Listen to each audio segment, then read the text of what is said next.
Hi Year 10, so we're not allowed to do live lessons period 5 anymore, and you only have 30 minutes for today's period 5 lesson. So I thought I'd put together a quick YouTube video just so that you can kind of get a bit of an insight as to what you're expected to do for this lesson, along with a kind of video tutorial, which is often just really easy to kind of follow and guide you through the tasks today. So what I'd like you to do is grab a piece of plain paper. If you have A3 paper, you can use that. Otherwise, just a piece of A4 paper for the lesson would be perfect. It really should be a piece of plain paper though, because we are designing, so these designs are not going to look so good if you are presenting on a piece of lined paper. So please do try to use plain. So you'll see on the page that I've already started my first design for my multi-tool. This one was one that I have sent to you on a time-lapse video, so you can see a really quick tutorial of how I put this together. But I also am going to do design idea 2 today so that you can get a real feel for exactly what is expected of you. So you'll notice presentation, obviously this is a GCSE piece of coursework, so we do need to make sure that our presentation is absolutely perfect and of the standard that I would expect from you. You guys always produce amazing work in engineering, so this is no exception being at home. So for presentation, you'll notice that I've put a centimetre border around my page. I've then divided the piece of A4 in half just so that I can separate design idea 1 and design idea 2. And then in the corners, you'll notice that I've put design 1 and design 2 as a title as well. Now, in order to help you, you are going to need to refer back to your specification document that you submitted last week. If you remember, that's the table that has the performance requirements, the function, the size, details about your multi-tool within them. And on that specification, there were some things that were compulsory. So we know that the multi-tool needs to have a straight edge ruler. We know that it needs to have a crown cap bottle opener and so on. But also there were some decisions that you made in our specification lesson for optional extras that might just enhance your multi-tool. And they were kind of more personalized to your thoughts and how you would respond to that design brief. So just as a bit of a tip, this is what I've done.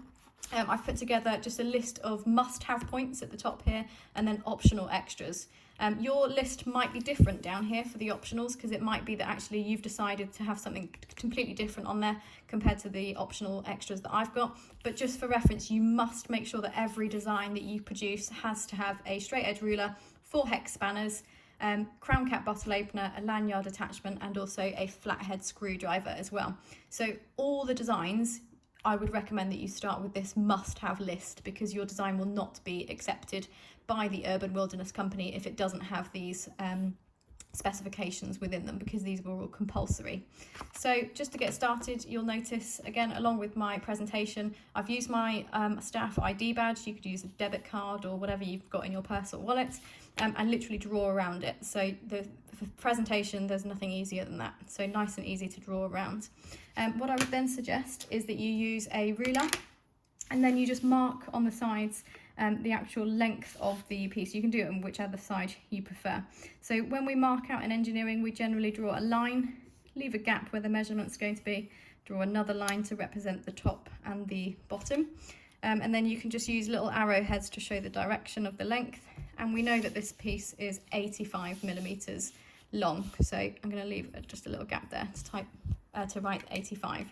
And then again, we know that the credit card size is 55 millimeters in width. So again, I'm just going to mark out here, and you'll have this on every single one of your designs that you produce over the next few lessons, because we know that these are the dimensions. So it's 85 millimeters across, 55 wide, okay? In the top corner, I might just switch to pencil like I did here. At the top, I've just put 3 millimeter thickness. So I might just add that so that we know the exact dimensions to get started. And then it's over to you to decide which elements of the multi-tool you would like to add in first. So I would always make sure, just a little tip, I would always make sure that you start with the compulsory list. So start with these features first so that you can work out how much space you have left on your multi-tool to add any optional extras. And it should be that you have quite a lot of space to add the optional extras, but just to be certain, always start with your must-have list. And be careful with the layout as well. So you'll notice that some of the features I've added onto this top design Obviously a lot of the features are going to be repeated on here, but I'm really looking to change the layout of my design to see if there's a better way of presenting. So one thing I do like about this top design, which I'm going to keep, is the fact that the ruler is on the straight edge and I've used it on the longest edge, so the length of the multi-tool. That enables me to make sure that I've got an 8.5 centimetre ruler as opposed to a 5.5 centimetre ruler. So the easiest way to do this is to literally line up a normal ruler with your multi-tool. So please make sure that when you line it up, you have your 0 literally at the edge, okay? So a normal ruler, a plastic one, you'd have a gap before the 0 starts. And actually in engineering, if we use the metal rulers, which I just don't have access to at home, you would always notice that the 0 starts flush with the edge, so right on the edge. So for the purpose of this, I'm not going to mark where 0 is, but what I am going to mark is all the centimetres going up to number 8, and then we've got 0.5 left at the end. So we've got the little 0.5 there. Again, what I might then do is just flip my ruler around just to make sure for presentation purposes that I've got perfectly straight lines. Use my ruler just to mark where all of the different increments are. And then if you're feeling confident, you might want to change to a fine liner. If not, I would always use your pencil because you can rub out any mistakes. So with your ruler, I quite like the feature that's on the longest length because it maximises the use of the straight edge on my space. And then what I'd like to do then is just label. So again, I'm going to put straight edge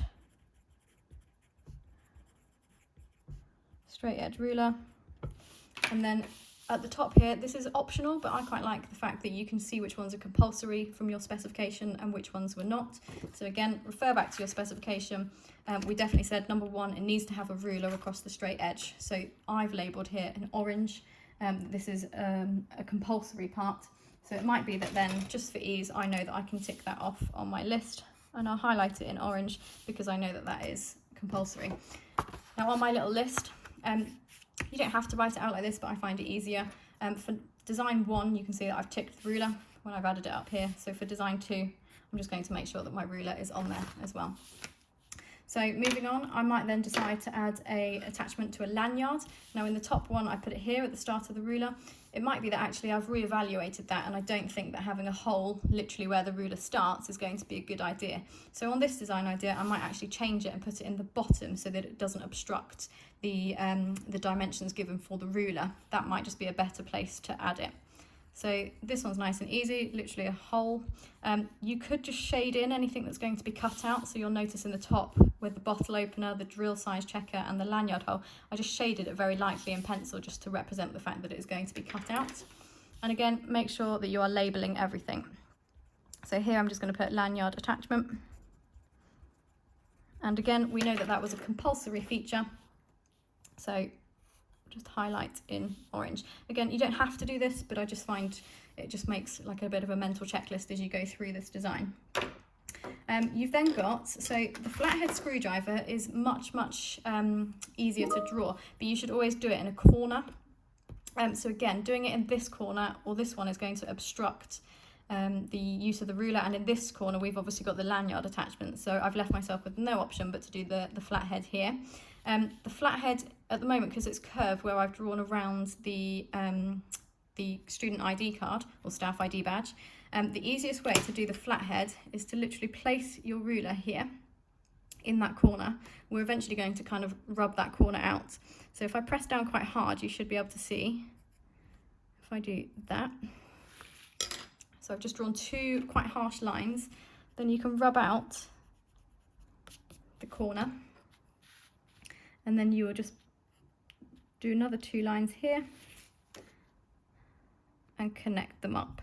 Now I can still see, I don't know if the camera will pick it up, but I can still see very lightly the curvature of that corner that I've rubbed out. And it's really important that the flathead doesn't go outside that point. And the reason being is we need to make sure that that doesn't go so far out that it doesn't fit into the credit card slot. So it can only be 55 by 85 still. Once we're happy then with the designs, you can start to press down a little bit harder on some of your pencil lines. On this design at the top, I decided to add my hex spanners, and I was quite clever with the layout. So on this one, I decided to half all of the hexagons so that it didn't require as much space. Now that might be good in terms of layout and space if you've got multiple functions, but actually some people would prefer perhaps to have the hex spanners drawn in a slightly different way so that they perhaps are more of a feature on the multi-tool. That again is entirely up to you. So with Design Idea 2, you are essentially going to have an opportunity to play around multiple times with the layout. One of the other features up here is the file. So I've only managed to draw quite a small file on here. So again, with Design Idea 2, it might be that I want to make more of a feature of that part and actually utilise a lot of the length of the credit card size tool. So again, just think of presentation at all times. Make sure you're using a ruler for any sort of straight lines. So if that's going to be my file, I'm not going to do all of this, I don't think, on video because it will take ages. But to crosshatch, again, just use your ruler and just be thinking of ways that you can enhance your presentation, keeping everything neat, whilst enabling you to draw all of the different functions. So you can see that's just a straight line at the moment, diagonally. But if I then turn my page to produce the crosshatch design, you can see how this will start to eventually build up as a file. So I'm not going to continue that because it will just take ages on the video. I have sent you this as a time-lapse video, so if you're quite quickly able to access that, you'll see how the whole thing kind of builds up at the end. I would say that the hardest thing when you're doing this is to probably get the hexagons, which is why I did kind of cheat a little bit by drawing half. But just remember that they did specify on the design brief that they needed a minimum of 4 hex spanners, and one of them needed to be a diameter of 6.3, which is why hopefully you can see on here that I've labelled this one as 6.3 in diameter. This isn't actually drawn to scale. I didn't measure the diameter. You could do if you wanted to. I don't think I'd be far out. And then I also just did one that was 5, 4 and 3. Yeah, I'm a little bit out on my dimensions. So long as the credit card size is represented, that's fine. So on today's lesson, what I would really like for you to have is Design Idea 1 and Design Idea 2 completed. So I'm not going to continue with this as a tutorial because you have got access and you can obviously see the aim of the lesson. But for today's half-an-hour lesson, what I would like you to do is have Design Idea 1 and 2 completed. Submissions via Show My Homework would be welcome so that I can offer some feedback. And then next week on our lessons, we will then start to move on to the rest of the designs. But please do have your specification in front of you. You might want to write it out as a list like this.